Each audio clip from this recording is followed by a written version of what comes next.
Hi, folks. Today I'd like to talk to you about the history of public relations, and we're going to look at the evolution of public relations. I would say pen and paper is what you need unless you want to watch this video multiple times. You're better off taking notes. It's going to help you with the final as well. So, in today's conversation, I would like to talk about the history of public relations. I also want to talk about how public relations sort of helped the settlement of the West, some of the social causes, and how those were promoted through public relations tactics, and also identify the growth of public relations from evolution until modern times. So it's a long conversation. Yeah, you can watch it in parts. You can watch it all the way at one go, but remember to take notes. So I'm going to go ahead and share my screen and let's get started.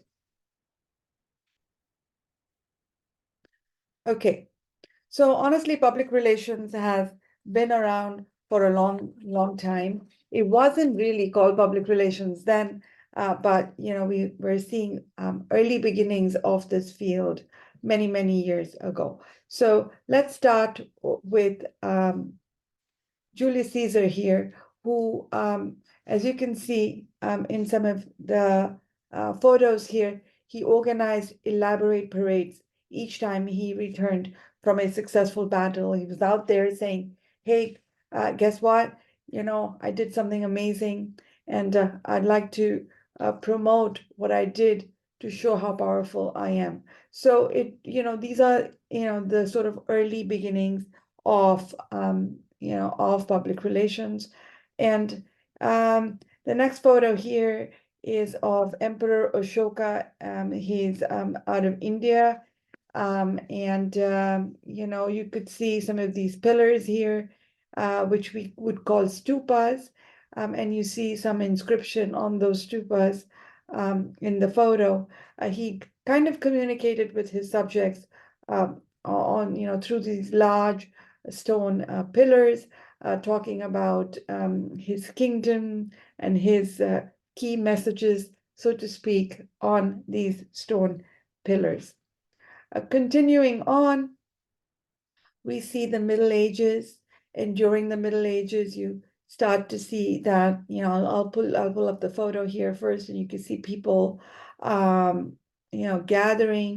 They look like important people who are sitting on the chairs, and they're sharing information. And what at this point the Catholic Church we called it propaganda. This is around the Middle Ages, where you would see some sort of resemblance of what today is public relations, in terms of staging events and sharing information.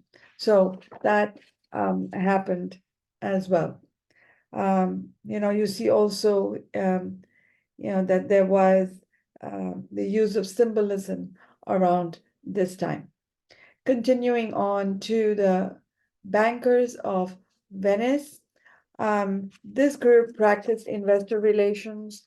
They were sort of the first group to adopt the concept of corporate philanthropy, which basically meant corporations should give back to their community. If people put money into their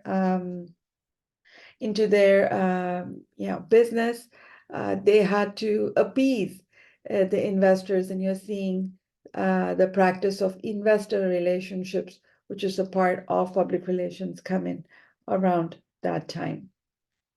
Further down on this page, what you're seeing actually, the big book that you're seeing is the Gutenberg Bible. I was at the Huntington Library in Pasadena, Los Angeles, where they have a copy of this book. This book actually would probably fetch you $35 million. It's pretty precious. It's one of the limited books on cow skin, which at that time was the medium for expensive, precious books like that. Once printing came into existence it was easier for people to communicate because they could just print and share and distribute all this information. So you start to see, the printing press come into existence, which made public relations a little bit easier. It just sort of influenced the gathering and distribution of information, and it was easy to publicize different endeavors, different things that needed to be shared. Okay, so let's move on to now the 1800s, and let me pull this down a bit so you can see the flyer, and it basically says, if you want a farm or home, move west, move to the Midwest, and then move to, where we are today, move to the West. And, we're going to give you land. We'll give you land. The temperature is amazing. There's a lot of water. The soil is great. So come move to the West. And, maybe we'll get you, we'll give you a good life. So this is around the time, this was about 1800s, and you start to see, um, you know, uh, you know, commercial interests being advertised as well. So in this case, colonists were offering free land to anyone willing to migrate to the West. And obviously, you're seeing flyers, which is, like definitely a public relations tactic, a tool to share information. So this is clearly something that you are seeing, a lot of PR being used during this time, um, you know, uh, encouraging people to move west. Okay, let's move on to the next one, next page. And this is called, like, this around this time, right? This 1800, this is the time, where you're seeing all of this. You're also seeing a big growth and expansion in the US, right? And this time is called the golden age of press agentry. And one person who represents all this hype is this man called P.T. Barnum.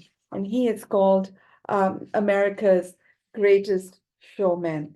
So let's talk a little bit about that. Golden age of press agentry. And you may have heard this term, the great American showman, right? There was a film, a Broadway, that was actually made very recently that it sort of was all about this character. So let's get a little bit into P.T. Barnum and the legacy of this man called P.T. Barnum. So P.T. Barnum, he is known for using flowery language, using exaggeration, using controversy. And exaggeration and controversy kind of go hand in hand. And, just kind of, it was all about publicity work. So he's the guy who's kind of known for stuff like this. And he used to put up this show, right? And this show had all these interesting characters. Okay, so you're seeing one of his people that he talked about was Joyce Heth, and Joyce Heth was apparently the nursemaid of George Washington, which in 1835 would have made her 161 years old. And obviously that doesn't make any sense, right? But people were just like curious what it was, what this person was, and they wanted to go see her. And that, he created, this exaggeration, this sort of curiosity around this character. And people talked about that. Similarly, there's another person here. You see the Fiji mermaid, which was she was a stuffed creature that was a half monkey and half fish. And there was a lot of conversation on how can these two things be merged and what would that look like. And I mean, people came in large numbers to check out this museum exhibit, right? The third one there is Tom Thumb, and Tom Thumb became a celebrity because he was a small guy, just 2 feet tall and just 15 pounds, but he was an entertainer and people wanted to come check him out. So there was a lot of publicity that was done around Tom Thumb. Similarly, you're seeing Jenny Lind, who was a pop star. You know, that is what P.T. Barnum um, wanted her to be known as, like the pop icon, Jenny Lind. And so these are the kinds of things that he did to promote his museum. And you know, what's interesting is there you could just draw parallels right away, right? So that's Hugh Jackman, and The Greatest Showman, you know, The Great American Showman, really completely, you know, that movie, that Broadway is all based on P.T. Barnum, who did, you know, the same kind of stuff. And you'd see with this photo here that you could just draw parallels right away in terms of what, you know, he did and what the new movie was also trying to portray. So I thought that was interesting, and I kind of wanted to bring that up, you know, that this was the golden age of press agentry, and it's something that really kind of jump-started public relations. Okay, let's continue to move on to the next person. I'd like to introduce you to the next person. I'm trying to make history as fun as possible, as interesting as possible. So just bear with me, but hopefully you're taking notes of the people that you need to know about.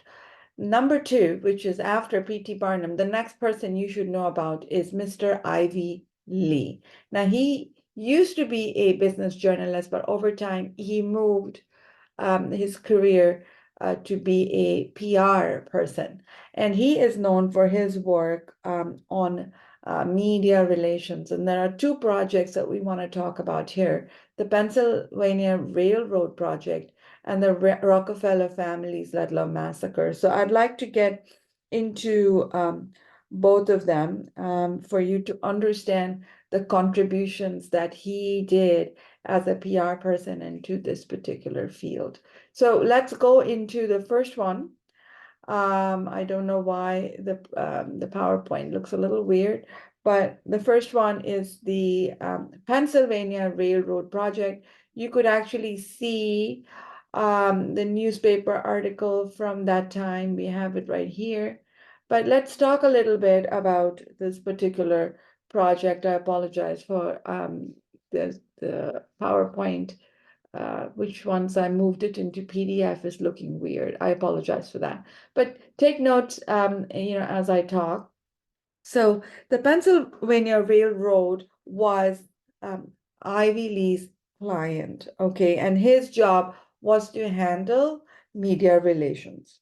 So in general, at that time, the management was very tight-lipped, right? They didn't really want to share a lot of information, um, you know, and connect with the media. But he said, now he had been on the journalist side, so he understood that side. And he said, we should find a way to be better connected with the media. So he is known for that particular you know, gesture that he really wanted to build goodwill with the media folks. So, you know, there was a point where there was a freight hike where, you know, for the company to stay in business, they had to just increase um, the freight. You know, so they wanted people to pay more money, and there was a lot of resistance around that. But in the end, because he had built the goodwill with the press, um, you know, there was people accepted what was going on. The other thing was also there was an accident, and you know, he said, well, you know, this is a train accident. People have died. You see on this article, you know, they say somebody was killed, but really, you know, someone died during that accident. And Ivy Lee said, we've got to tell our side of the story, our corporate side of the story. We have to apologize and we have to tell them what went wrong. So he is sort of known for putting together what we call a press release. He invited the press people to cover the accident so that they would have that side of the story. But he also put together, a document and shared with the press to say, this is what really happened. This is the corporation point of view as well.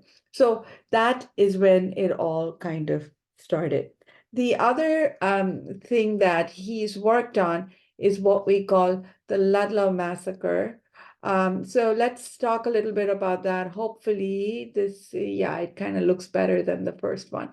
So the Ludlow Massacre, as you can see, war in Colorado, women and babies slaughtered. Like, just think of that term slaughtered, and how the corporation who, owned this particular mine, how would they be dealing with something, that is just, I mean, it's a disaster, right, for the Rockefeller family. So let me talk to you a little bit about the Rockefeller family massacre.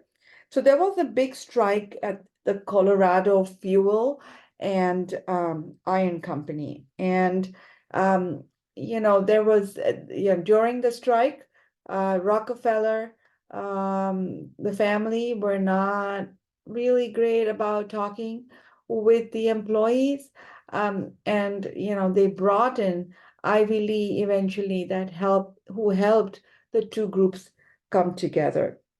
And there was another situation where people died in the mines, and Rockefeller was tight-lipped about it. That family didn't want to talk. They didn't want to sort of take ownership. But over time, they came together because I believe helped the management to talk with the miners.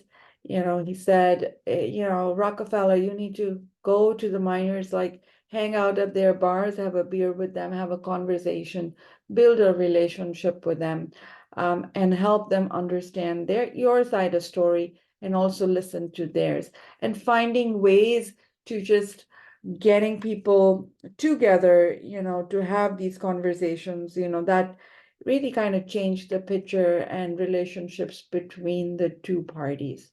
So he is known for sending out informational bulletins. They say he sent out 19 bulletins to 19,000 people, and eventually found ways for people to talk and figure stuff out. So, this is what he's known for. He really believes that, he always believed that two parties need to talk with each other, and in the end, all corporations should align to the public opinion and the public interest. So, the consumer is always right, the customer is always right. That's the kind of stuff that he believed in, and he worked hard to build that goodwill. You're going to find a lot of this information, the Latla massacre, Rockefeller family, or all of that stuff online. If you're really interested, you can dig in and look at, find stuff on Google. Moving on, I'd like to talk about some of the political and social figures around this time. So Amos Kendall, he was the first press sec for, the president, Andrew Jackson. And, he kind of worked on sampling the public opinion, like getting to know what people think about things, about issues. He did that kind of work, and he put together speeches and news releases and things like that for the president. And that's what he was kind of like known for, right? And wrote articles and send them to newspapers and things like that. So again, just a name for you to know, and just note the dates in terms of, where are we going? Like, where did we start? Now we are in 1837. So just, just put some dates down there for you to have a look. All right, one very big name popular name is Ida B. Wells. And she, I mean, she's got quite the story. She was the one who refused to give up her seat um, in the train.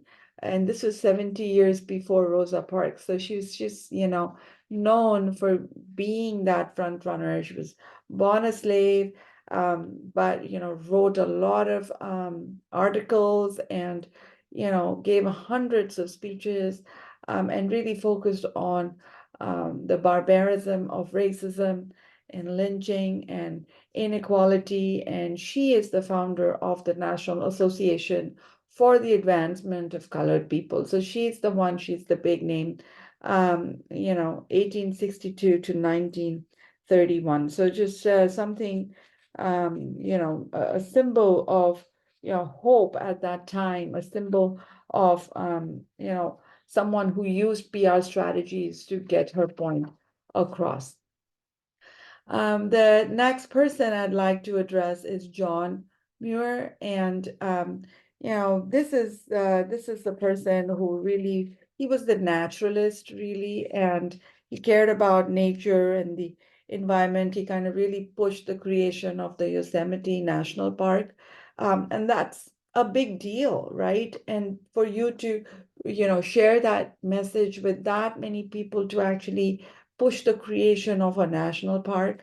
I mean, he did it right, right? He did something right.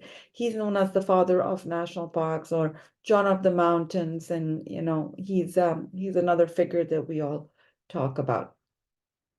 There were also early corporate initiatives. So there were corporations who just wanted to be better liked, I guess you would say, and you wanted people to recognize their work. What you're seeing here is actually a window display, a window dressing at a big department store in New York City. You would say something around Fifth Avenue today. You've got the Saks Fifth Avenues and the Nordstroms and, Neiman Marcus, and you have Macy's, and you have these, windows where you have, branded products, kind of like you've got some, mannequins, and you've got products and all of that on display, at the outdoor, windows of the show, of the store. And you start to see that in 1874.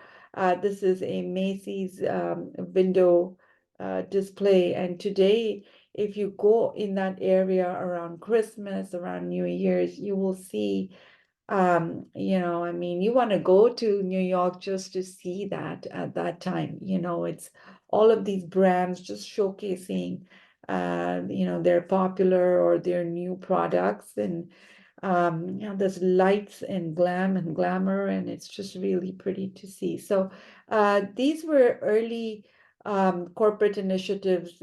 Corporations were, advertising, so to speak, but not really because it's their own store. Just finding ways to just display their work, and making it a big deal. People would want to go see this stuff. So in that sense, it was public relations. Um, Here's a photo of 1938 Lord and Taylor. It's also a window display. And, you could see, I mean, this is a beautiful color photo, and it looks gorgeous, and bright, and just fashionable, right? So people would want to go see them. And if I'm in New York at a Christmas, I would 100% go and see the window displays. It's just an evening where I would just be walking around the town just looking at that stuff. Okay, and you also see the world's largest store, Macy's. This is also in New York. It's in Midtown, and I mean it's a huge. I mean they have an entire block, right? So it's really a huge building, multiple floors, and Macy's has had the flower show since 1946. It happens every like for a few months every year. And this is one of the years where you see I'm with my daughter and we're at that show and we're really just checking it out. The reason why Macy's does this is because it helps with their corporate branding. It helps with, always staying top of mind. Oh, this is Macy's. This is what they do, associated with beauty and pretty and all of that. And, the minute you walk into the store, you smell a lot of just great smells, and you think, oh, wow, this must be the flowers. Well, the truth is, it isn't. They've collaborated with the perfume companies, and you're smelling that very fancy, very expensive perfume when you walk in there. And every different corner smells different because a different perfume company has sponsored that. So in the end, it's all connected. It's great for Macy's. It's great for these perfume companies that they're able to display. Macy's stays top of mind for consumers. So these were all corporate initiatives, very much a part of public relations. And of course, you've heard of the Thanksgiving parade. That Thanksgiving parade happens every year around Thanksgiving. This is an actual scene from 1933, or maybe it's 1924. I mean, maybe it's 1933, but it's people line up. A million people come in there. You see it on TV. A million people or more are watching.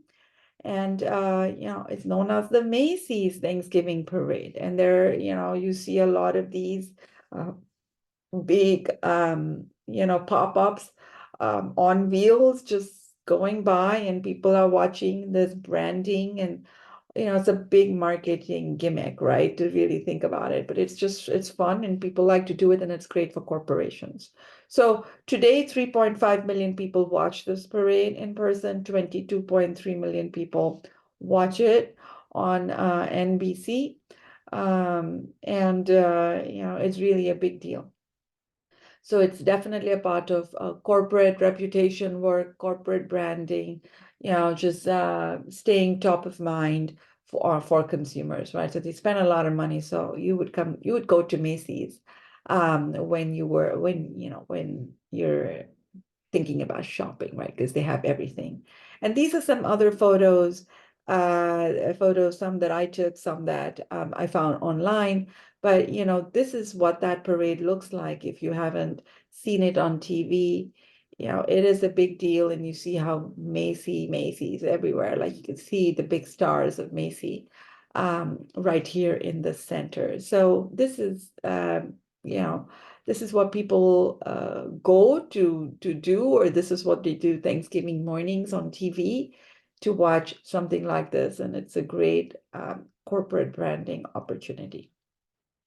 To move on to the next one, this slide is that of Henry Ford. Yes, it's the same person who owns the Ford Motor Company, of course.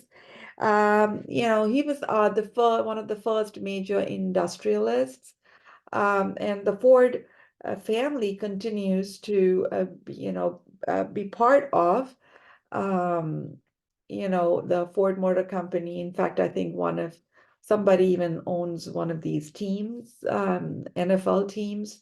I remember seeing a lady, waving, and people told me she was from the Ford family this year, at the SoFi Stadium. So yeah, I mean, this is Henry Ford, and he came up with this idea of corporate social responsibility, also known as CSR, often actually known as CSR. Nobody uses the full form as much, but you should know what it stands for, and it's corporate social responsibility. I mean, he was known for racing cars, which kind of makes sense. And he became very famous at one point. I mean, he doubled people's wages, and he was just, a lot of people were talking about him. And he was always available to talk with the press. Um, and he believed in like finding ways for the corporation to give back to the community. And that's what corporate social responsibilities is all about. Okay, so that is Henry Ford. So CSR is very much a part of public relations because you would work as a public relations department, you would work with the management to find ways for the corporation to be responsible enough to give back to society, to give back to the community, right? Doing their part, so to speak. Okay, so let's move on. And now we're in the 1900s. And this man here, he's known as Arthur Page. And he started this society called the Arthur Page Society, which still exists today. So this guy, he actually, I believe, used to work, he was the VP of AT&T. And,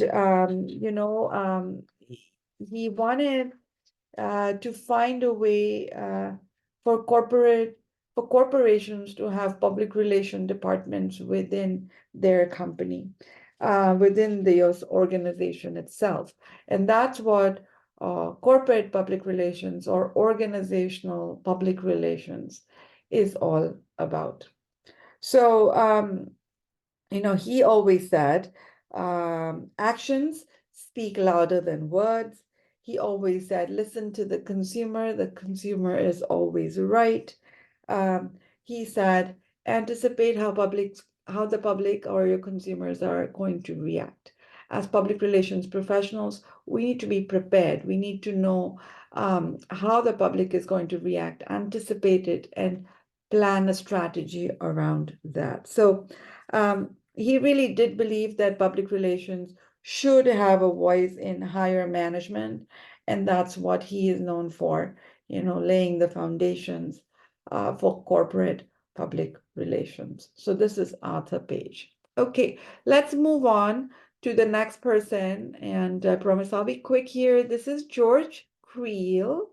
And George Creel basically persuaded newspapers to offer ad space and news space. And, nowadays when you open a newspaper, whether it's digital or whether it's a print paper, um, you see ads and advertisements and articles coexisting, right? And it's George Creel who actually got that going, got that started because nobody had that idea before. And it has now been around for a very long time. So that is George Creel. So obviously we're talking about ads here, and we're not talking about public relations, right? But for them to coexist, that idea is a public relations idea. Finding a way, for the corporations to show up even on newspapers in some way, right? Okay, let's move on to the next person, and this is Warren Cohen. And this is a guy who, very relevant to, I would say, Los Angeles, right? Los Angeles has celebrities, and, there are publicists who would like to make sure that their celebrity clients are featured in the press in some way. So that's what you see with this one. They served the Hollywood movie industry, and he represented celebrities. He also created this concept of the top 10 lists. If you look at some of the newspapers or even lifestyle magazines, and nowadays even on social media like Instagram, they talk about 10 best things to do, and the idea started around this time around Warren Cohen. Just like Warren Cohen, there are other people as well. For example, there's Eleanor Lambert, who was all about serving the fashion industry and put Calvin Klein on the map, and came up with the best dress list. Now you see that at Oscars and Grammys and things like that. So all of them had their beginnings around this time. The person you see on the screen now, you obviously would know that is President Roosevelt, Theodore Roosevelt, and he is kind of known for being a great promoter of events. He was all about um, using the press conferences, bringing the press people, news journalists into the room, sharing his key messages with the hope that those messages would now be passed along and sent to all of these people around the country who are reading the magazines and the newspapers of these and articles that have been written by the journalists in the room. One interesting fact is he's often called Teddy Roosevelt, and he's called Teddy. They say he spared a small bear on his hunting trip, and that's why people called him Teddy Roosevelt. Okay, and now let's move on to Edward Bernays.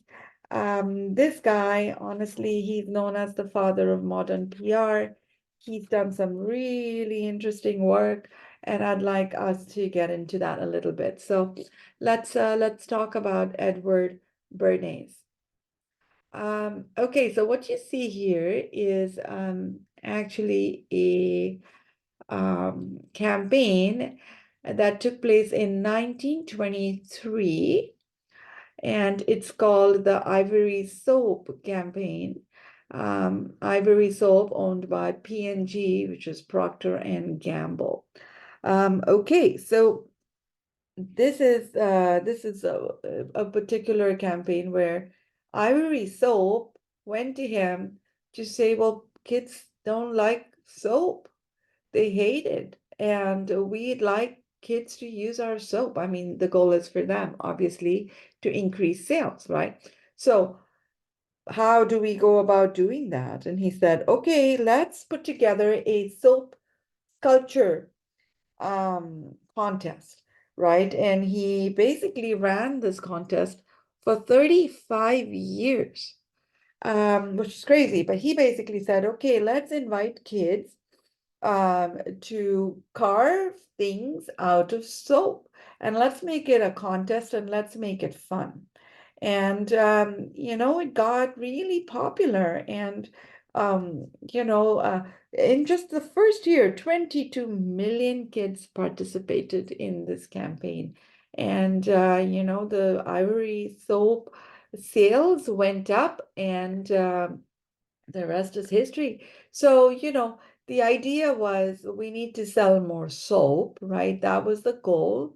And the strategy in this process was let's find a way to engage our consumers for them to start liking our product. And the tactic, the nut and bolts of the campaign was let's come up with a contest, let's make a big deal about it, and let's see where that takes us, right? And eventually, did it hit the objective? Did it hit the goal? Yes. People started to use the soap, and the rest is history. So that is one of the campaigns that he did that he's known for, one of the very early ones. Okay, the next one here is the Easter parade. And the reason I have this video, well, I'm not going to show you the video, but I will put a link, off the video online for you. This video is interesting. The Easter parade takes place every year on Fifth Avenue in New York City. And a lot of the PR stuff that happened was in New York, and therefore I keep going back to New York. So there is often one of these parades that happen, and people are wearing cool hats. The atmosphere is great. People are interviewing each other. I mean, it's just it's a fun day to be out and to enjoy the parade. And what he did was, this particular campaign it was on Easter Sunday, a parade in 1929, and this campaign is called the Torches of Freedom. Okay, so this is as old as 1929, so we're still in history. You're not talking about modern times yet, but this parade has been around for a long time. So around this time, they really wanted women to start smoking. And no one knew that smoking was bad at that time, right? And so they said, well, we've got to find a way to grow the women's market for cigarettes. And so, how do we go about doing that? So Bernays said, let's get all these really cool models to walk at the parade, and you give them a cigarette in their hand and have them smoke as they walk. And there were so many people watching, so many women watching, saying, she looks cool. That's what I need to do to look cool. And smoking is all about liberation. And so, women's right and all of that stuff, right? So that's kind of what, that's what they did. All the women were waving their cigarettes, and eventually you start to see the women's market for cigarette get bigger at that time. Okay. The next one here is also a Bernays production. Um, this was all about bacon and eggs, right? So the bacon industry wanted people to start having bacon, more bacon.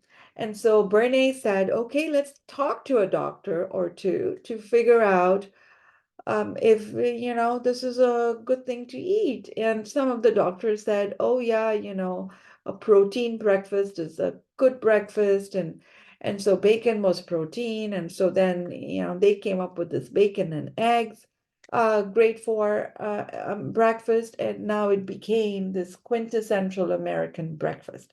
So a doctor started to promote the traditional breakfast of bacon and eggs. And it came very much from, the kind of work that Bernays did, eventually took some information, made a big deal out of it, and convinced people that this is the way to go. Um, this is Bernays, and this is also a video, and I'm going to post that video for you in this, when I post this YouTube video, it's going to be in the description. This is Bernays, and he's talking about the story of how he talked to doctors and how they came up with the idea of um, bacon and eggs for breakfast. Okay, the next person I'd like to talk about is Dan Edelman. Dan Edelman's company is the largest independent PR firm even today. But this is, he's the guy who kind of started it all. And, it's a good, he's got a good story. It's a great one to read about, but definitely look into edelman.com. It's a really big PR firm, and it is independent. It's not a part of any other big conglomerates. Okay, let's move on to the 1950s and 2000s, and now we're talking modern PR, right? Some of these things we can relate to. Women started entering the workforce. There were appliances which made her life easier, so that she could complete work and get out and do some, work outside of home. Um, and you start to also see women come into the public relations field because, the work was a little bit more flexible, money was good, and women, they said, had better communication skills too. So, they were encouraged and motivated to be a part of this field. However, the wage disparities existed then and exist today. But you start to see a lot of automation, TV, news, satellite, video, radio, a lot of this stuff. Computers coming in, and because of that, you start to see PR just blossom. I mean, it really starts to grow, right, as things become more digital. So in the, since 2000 until now, you are really starting to see PR grow. Social media, obviously, now has changed a lot of things. Social media, any kind of social media stuff is all public relations stuff.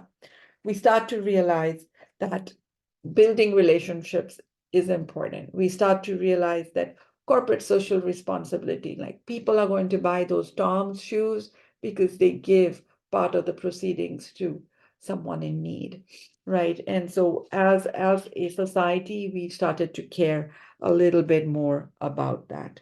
So the traditional sort of one-way communication has now become a two-way communication, right? There's a feedback loop between consumers and the corporations, right? You don't like something, you tweet it, you complain about it, you're going to get a response back right away. You're starting to see a lot of that sort of feedback loop, and you have these networks like Facebook and Twitter and X, right? LinkedIn and Instagram and TikTok, and there are all of this. I mean, everything has given a real big boost to public relations. And the big sort of buzzwords are dialogue and engagement and, building mutually beneficial relationships with the consumer, right? So that's the kind of stuff that we talk about.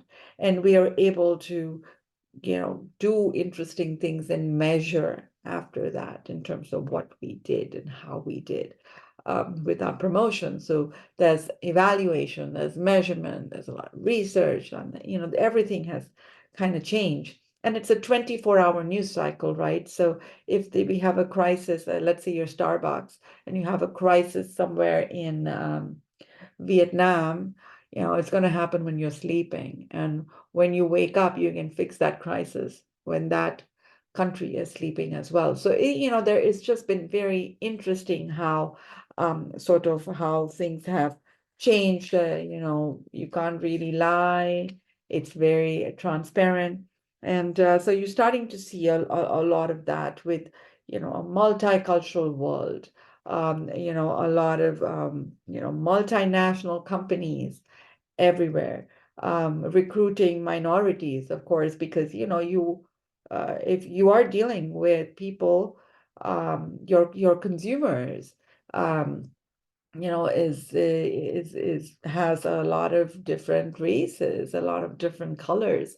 And so, the PR industry needs the same sort of representation as well to get that holistic perspective. And so that's that in terms of the history of public relations. We've traced it from the beginnings until now. And there are, now there's AI, which is another whole conversation for another time. So I hope that you have an understanding of the evolution of public relations. Thank you.